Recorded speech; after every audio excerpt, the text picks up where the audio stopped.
இன்றைக்கு நம்ம எல்லாருக்கும் ஆறுதல் அளிக்கின்ற செய்தி, ஆண்டவரே என்னுடைய பாவங்களை எல்லாம் மன்னித்து விடும், என் மீது இரக்கமாயிரும்.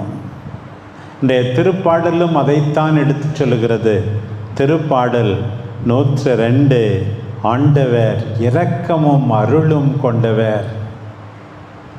உன் குற்றங்களையெல்லாம் அவர் மன்னிக்கிறார், உன் நோய்களையெல்லாம் குணமாக்குகிறார், உன் உயிரை படுகுழியில் நின்று மீட்கின்றார், உனக்கு பேரன்பையும் இரக்கத்தையும் மணிமுடியாக சூட்டுகின்றார். எப்போதும் கடிந்து கொள்பவர் அல்ல, என்றென்றும் சினம் கொள்பவர் அல்ல.